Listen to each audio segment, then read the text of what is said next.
नमस्कार. श्री स्वामी समर्थ सर्वांना. पुन्हा एकदा तुमच्या सर्वांचं अगदी मनापासून माझ्या या यूट्यूब चॅनलमध्ये स्वागत आहे. तर ताईंनो, बोरनान हे कधी करावं, बोरनान कसे करावे, बोरनान का करतात आणि बोरनांची विधी, बोरनांचे साहित्य काय आहे, हीच संपूर्ण माहिती आपण आजच्या व्हिडिओमधून पाहणार आहोत. तर व्हिडिओला स्किप न करता शेवटपर्यंत नक्की पहा आणि जर का माझ्या चॅनलवरती नवीन असाल तर चॅनलला देखील सबस्क्राईब करायला विसरू नका. बोरनान म्हणजे मकर संक्रांती ते रथसप्तमी दरम्यान लहान मुलांसाठी केली जाणारी एक पारंपरिक प्रथा आहे, ज्याच्यामध्ये बोरं, उसाचे तुकडे, शेंगा, मुरमुरे हे मुलांच्या डोक्यावरून टाकून त्यांचे औक्षण केले जाते. त्यामुळे त्यांची रोगप्रतिकारक शक्तीही वाढते आणि आरोग्य देखील सुधारते आणि त्यांना थंडीच्या बदलासाठी ताकद देखील मिळते. तसेच वाईट शक्तींपासून देखील संरक्षण होते. बोरनान हे कधी करतात? तर बोरनान हा महाराष्ट्रातील पारंपरिक हिंदू संस्कार आहे, जो मुख्यतः लहान मुलांसाठी मकर संक्रांतीच्या काळात केला जातो. हा संस्कार मुलांच्या आरोग्यासाठी आणि बदलत्या ऋतूपासून त्यांचे रक्षण करण्यासाठी केला जातो. ऋतू बदलताना नेहमी मुलं हे आजारी पडण्याची शक्यता असते, म्हणून या काळामध्ये उपलब्ध असणारी जी काही फळं आहेत आणि पदार्थ हे वापरून हा विधी केला जातो. मकर संक्रांती ते रथसप्तमी या काळामध्ये बोरनान हे करतात. या काळात तुमच्या सोयीचा दिवस निवडून हे करू शकता. मूल जन्मल्यानंतर पहिल्या संक्रांतीला हे करतात. 1 वर्षापासून ते 5 वर्षापर्यंतच्या मुलांचे बोरनान हे करतात. काही ठिकाणी 7 वर्षापर्यंत देखील करतात, परंतु मुख्यतः 1 ते 5 वर्ष या वर्षापर्यंतच्या मुलांचे बोरनान हे केलं जातं. बोरनान का करतात? बदलत्या ऋतूचा परिणाम हा लहान मुलांवर होऊ नये म्हणून हा उत्सव साजरा केला जातो. या काळामध्ये फळं जसं की बोर, ऊस आणि मुरमुरे असे पदार्थ मुलांच्या डोक्यावर ओतले जातात, ज्यामुळे त्यांना आरोग्यदायी ठरतं. हा एक प्रकारचा शिशुसंस्कार आणि कौतुक सोहळा आहे. बोरनांसाठी नेमकं साहित्य काय लागणार आहे? तर ताईंनो, बोरनांसाठी लागणारं साहित्य हे हलव्याचे दागिने. लोक मोठ्या उत्साहाने बाळासाठी हलव्याचे दागिने तयार करतात किंवा बाजारात देखील दागिने आता सहज उपलब्ध आहेत. त्यामध्ये मुकुट, अंगठीहार, हातातील कडे, कानातले आणि अजून काही बऱ्याचशा गोष्टीचा समावेश असतो. हे दागिने हे भाजलेल्या तिळापासून पांढऱ्या शुभ्र रंगाच्या हलव्याने तयार केले जातात. यात डिझाईन म्हणून इतर रंगाचे जसं की केसरी आणि हिरव्या रंगाचे हलवे देखील जोडले जातात. त्यानंतर काळ्या रंगाचा पोशाख. या विधीसाठी मुलांना काळा पोशाख परिधान करायचा आहे. मुलीसाठी काळा फ्रॉक आणि मुलासाठी काळा कुर्ता.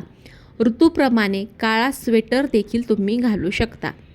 औक्षणाचे साहित्य काय लागणार आहे? तर औक्षणासाठी बोरनान करण्यापूर्वी औक्षण हे केले जाते, म्हणून तयारीत औक्षणाचे साहित्य लागते, ज्यात ताटामध्ये हळद, कुंकू, तुपाचे किंवा तेलाचे निरांजन, सुपारी, सुवर्ण मुद्रा, अक्षता आणि कापूस अशा गोष्टींनी औक्षण हे केले जाते. बोरनांसाठी साहित्य: एका वाडग्यामध्ये बोरे, उसाचे तुकडे, भुईमुगाच्या शेंगा, मुरमुरे, हरभरे, हलवा, तिळाच्या रेवड्या किंवा वड्या आणि या व्यतिरिक्त म्हणजे चॉकलेट, बिस्किटे आणि गोळ्या आणि मुलांना आवडणारे नवीन नवीन पदार्थ देखील सामील केले जातात. तर बोरनांची विधी काय आहे? बोरनान एक साधा पण उत्साही असा सोहळा आहे. घरातील स्त्रिया आणि मुले या सोहळ्यामध्ये सहभागी होतात. हिवाळ्याचे दिवस असल्यामुळे आणि मुले लहान असल्यामुळे विधी साधारणपणे दुपारी करतात. घर स्वच्छ केलं जातं. पूजेची जागाही स्वच्छ केली जाते. बाळाला काळ्या रंगाचे कपडे घातले जातात. हलव्याचे दागिने घालून बाळाला नटवा. एका मोठ्या ताटात मुख्य पदार्थ मिसळा, जसं की बोर, उसाचे तुकडे, शेंगा, मुरमुरे, हरभरे, बत्तासे, चॉकलेट. घरातील वडीलधारी स्त्रिया, आई, आजी बाळाचे औक्षण करतात, आरती ओवाळतात. त्यानंतर तयार केलेले पदार्थांचे मिश्रण आहे ते बाळाच्या डोक्यावरून हळूहळू ओतायचे आहे. हे एक प्रकारची अंघोळ आहे, ज्यामुळे बदलत्या ऋतूपासून बाळाचे संरक्षण हे होते. आपल्या घरातील मुले आणि स्त्रिया बोरनान म्हणून आनंद साजरा करतात. अंघोळ घातलेले पदार्थ खाली पडतात आणि जी काही मुलं येतात, आसपासची मुलं, ते गोळा करून खातात. बोरनांची समाप्ती. बाळाला स्वच्छ करा आणि सामान्य कपडे घालायचे आहेत. सर्वांना तिळगुळ वाटा आणि कुटुंबासमवेत जेवण किंवा नाश्ता करा.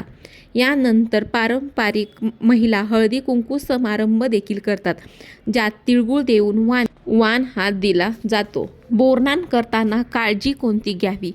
जर मूल खूप लहान असेल तर हलव्याचे दागिने घालताना थोडासा धीर धरावा आणि काळजीपूर्वक दागिने घालावेत. जर मूल खूप लहान असेल तर एखाद्याच्या मांडीवर त्याला बसवावे आणि मग बोर नाहू करताना डोक्यावरून हळूवार पदार्थ सोडावेत. थोडक्यात, बोर नाहू मकर संक्रांतीच्या वेळी 5 वर्षापर्यंतच्या मुलांवर केला जाणारा एक हा मजेदार विधी आहे. तर आपण कधीही हा विधी पार पाडू शकता. बोरनान हे मकर संक्रांती काल झाली 14 जानेवारी. तर बोरनान तुम्ही 14 जानेवारीपासून ते रथसप्तमी म्हणजे 25 जानेवारीपर्यंत, 14 ते 25 जानेवारी या काळामध्ये तुम्ही तुमच्या सोयीचा दिवस निवडून तुम्ही बोरनान हे करू शकता.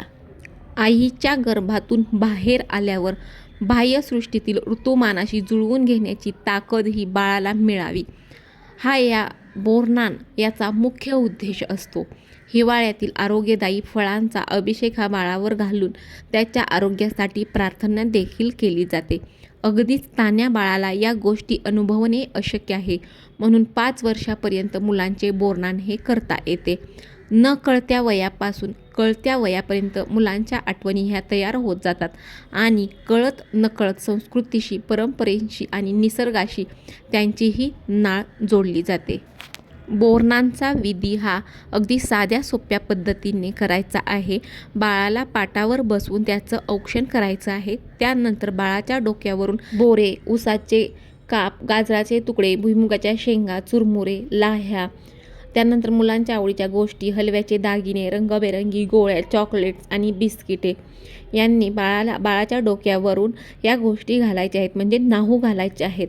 हा सर्व खाऊ गोळा करण्यासाठी आजूबाजूच्या लहान मुलांना बोलवायचं आहे आणि मग त्यांना हा खाऊ वेचायला सांगायचा आहे. अशा पद्धतीने बोरनानचा हा विधी केला जातो. व्हिडिओमधील माहिती तुम्हाला माहितीपूर्ण वाटली असेल तर व्हिडिओला नक्की लाईक करा, शेअर करा आणि चॅनलला देखील सबस्क्राईब करायला विसरू नका. श्री स्वामी समर्थ.